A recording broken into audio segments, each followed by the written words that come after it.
ಆತ್ಮೀಯ ವೀಕ್ಷಕರೇ, ನನ್ನ ವಿಡಿಯೋಗೆ ಹೃದಯಪೂರ್ವಕವಾದ ಸ್ವಾಗತ.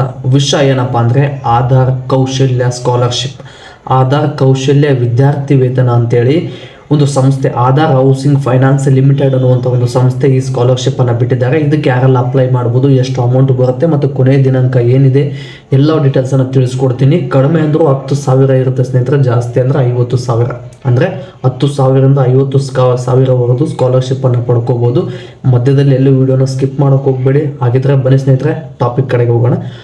ಸ್ಕಾಲರ್ಶಿಪ್ ಹೆಸರು ಬಂದು ಆಧಾರ್ ಕೌಶಲ್ಯ ಸ್ಕಾಲರ್ಶಿಪ್, ಆಧಾರ್ ಕೌಶಲ್ಯ ವಿದ್ಯಾರ್ಥಿ ವೇತನ ಅಂತೇಳಿ.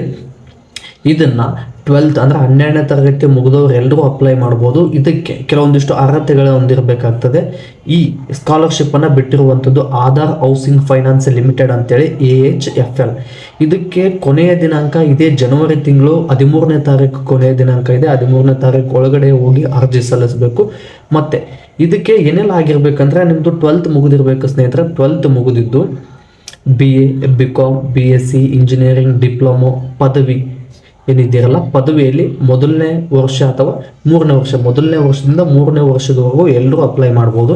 ಈ ಸ್ಕಾಲರ್ಶಿಪ್ಪನ್ನು ಅಪ್ಲೈ ಮಾಡಿ ಯಾವ ರೀತಿ ಅಪ್ಲೈ ಮಾಡಬೇಕು ಮತ್ತು ಇದಕ್ಕೆ ಏನೆಲ್ಲ ಡಾಕ್ಯುಮೆಂಟ್ಸ್ ಬೇಕಾಗುತ್ತೆ ಅನ್ನೋದನ್ನು ತಿಳಿಸ್ಕೊಡ್ತೀನಿ. ಈ ಎಜುಕೇಷನ್ ಬಗ್ಗೆ ತಿಳಿಸ್ತೀನಿ. ಕಡಿಮೆ ಅಂದರೆ 10,000, ಜಾಸ್ತಿ ಅಂದರೆ 50,000. ಇದು ನಿಮ್ಮ ಸ್ಕೂಲ್ ಅಥವಾ ಕಾಲೇಜ್ ಫೀಸ್ ಏನಿರುತ್ತಲ್ಲ, ಇದರ ಆಧಾರದ ಮೇಲೆ ನಿರ್ಧರಿತವಾಗಿರುತ್ತೆ. ಇದನ್ನು ಆನ್ಲೈನಲ್ಲಿ ಅರ್ಜಿ ಸಲ್ಲಿಸಬೇಕು.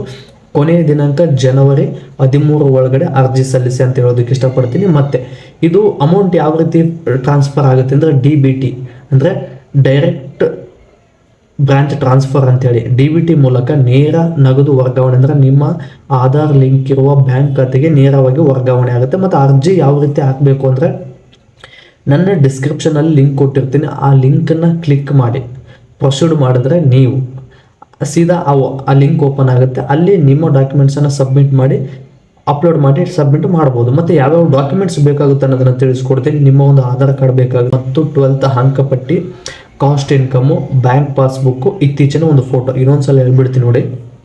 ನಿಮ್ಮ ಆಧಾರ್ ಕಾರ್ಡು ಮತ್ತು 12ನೇ ತರಗತಿ ಒಂದು mark sheet, caste income, bank passbook ಮತ್ತು ಇತ್ತೀಚಿನ ಒಂದು ಫೋಟೋ, ಇವೆಲ್ಲವನ್ನು ತಗೊಂಡು ನಿಮಗೆ ಫೋನಲ್ಲಿ ಅಪ್ಲೈ ಮಾಡೋಕ್ಕೇನಾದರೂ ಬರಲಿಲ್ಲ ಅಂದರೆ ಸೈಬರ್ ಸೆಂಟರ್ಗೆ ಅಥವಾ ಆನ್ಲೈನ್ ಅರ್ಜಿಯನ್ನು ಹಾಕ್ತಿರ್ತಾರಲ್ಲ ಅಂಥ ಸರ್ವಿಸ್ ಸೆಂಟರ್ಗೆ ಹೋಗಿ ನಿಮ್ಮ ಡೀಟೇಲ್ಸನ್ನು ಅಲ್ಲಿ ಫುಲ್ಫಿಲ್ ಮಾಡಿಸಿ ಅರ್ಜಿಯನ್ನು ಹಾಕಿ. ಮತ್ತು ಇದಕ್ಕೆ ಯಾವುದೇ ಅರ್ಜಿ ಶುಲ್ಕವಿಲ್ಲ ಸ್ನೇಹಿತರೆ. ನೀವೇನು ಕಂಪ್ಯೂಟರ್ ಸೆಂಟರ್ಗೆ ಹೋಗಿ ಒಂದು 150 ರೂಪಾಯಿ ಕೊಡ್ತೀರಲ್ಲ, ಇಷ್ಟು ಕೊಟ್ಟರೆ ಅಪ್ಲೈ ಮಾಡ್ಬೋದು.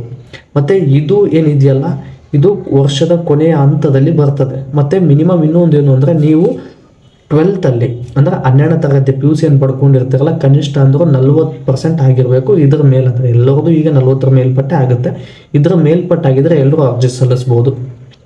ಮತ್ತು ಇದೇ ರೀತಿಯಾಗಿ ಇನ್ನೊಂದು ಕ್ವಾಲಿಫಿಕೇಷನ್, ನಿಮ್ಮ ವಾರ್ಷಿಕ ಆದಾಯವು 6 ಲಕ್ಷಕ್ಕಿಂತ ಕಡಿಮೆ ಇರಬೇಕು ಅನ್ನುವಂಥದ್ದು ರೂಲ್ಸ್ ಇದೆ. ಇದೆಲ್ಲವೂ ನಿಮಗೆ ಎಲಿಜಿಬಿಲಿಟಿ ಬಂದರೆ ನೀವು ಹೋಗಿ ಸೈಬರ್ ಸೆಂಟ್ರಲ್ಲಿ ಸ್ಕಾಲರ್ಶಿಪ್ ಅಪ್ಲೈ ಮಾಡಿ. ಯಾಕೆ ಇದಕ್ಕೆ ಸ್ಪೆಸಿಫಿಕ್ ಆಗಿರುವಂಥ ಕ್ವಾಲಿಫಿಕೇಷನ್ ಏನಂದರೆ, ಇದನ್ನು ಅಂಗವಿಕಲರಿಗಾಗಿ ಅಂತಲೇ ಸ್ಕಾಲರ್ಶಿಪ್ಪನ್ನು ಬಿಟ್ಟಿದ್ದಾರೆ. ಎಲ್ಲರಿಗೂ ಅಪ್ಲೈ ಮಾಡೋಕ್ಕಿರೋದಿಲ್ಲ, ಅಂಗವಿಕಲರು ಮಾತ್ರ ಈ ಸ್ಕಾಲರ್ಶಿಪ್ಗೆ ಅಪ್ಲೈ ಮಾಡ್ಬೋದು.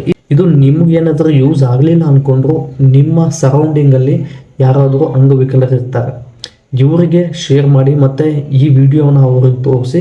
ಈ ರೀತಿ ಕೌಶಲ್ಯ ಸ್ಕಾಲರ್ಶಿಪ್, ಆಧಾರ್ ಕೌಶಲ್ಯ ಸ್ಕಾಲರ್ಶಿಪ್ ಅಂತೇಳಿ ಇದರ ಹೆಸರು. ಕಡಿಮೆ ಅಂದರೆ 10,000, ಜಾಸ್ತಿ ಅಂದರೆ 50,000 ತನಕ ಹಣ ಬರುತ್ತೆ. ನಿಮ್ಮ DBT ಅಂದರೆ ನೇರವಾಗಿ. ಇದು ನಿಮ್ಗೆ ಯೂಸ್ ಆಗಿಲ್ಲ ಅಂದರೆ ನೀವು ಇದ್ದರೆ ನೀವು ಅಪ್ಲೈ ಮಾಡಿ. ಇಲ್ಲ ನಿಮ್ಗೆ ಯೂಸ್ ಆಗಿಲ್ಲ ಅಂದರೆ ನಿಮ್ಮ ಅಕ್ಕಪಕ್ಕದವ್ರಿಗೂ ಮತ್ತು ನಿಮ್ಮ ಮನೆಯವ್ರಿಗೂ ಅಥವಾ ನಿಮ್ಮ ರಿಲೇಟಿವ್ಗೆ ಏನಾದರೂ ಗೊತ್ತಿದ್ದರೆ, ಅವರು ಡಿಗ್ರಿ ಓದ್ತಾ ಇದ್ದರೆ, BA, BCom, BSc, engineering, diploma ಏನಾದರೂ ಓದ್ತಾ ಇದ್ದರೆ ಅವ್ರಿಗೂ ಶೇರ್ ಮಾಡಿ. ಮತ್ತು ಚಾನಲನ್ನು ಸಬ್ಸ್ಕ್ರೈಬ್ ಮಾಡ್ಕೊಳ್ಳಿ ಅಂತ ಹೇಳ್ತಾ ಮುಂದಿನ ವಿಡಿಯೋದಲ್ಲಿ ಸಿಗೋಣ. ವಿಡಿಯೋನ ಪೂರ್ತಿಯಾಗಿ ನೋಡಿರ್ತಕ್ಕಂಥ ನನ್ನ ಎಲ್ಲ ಆತ್ಮೀಯರಿಗೆ ಧನ್ಯವಾದಗಳು ಸ್ನೇಹಿತರೆ.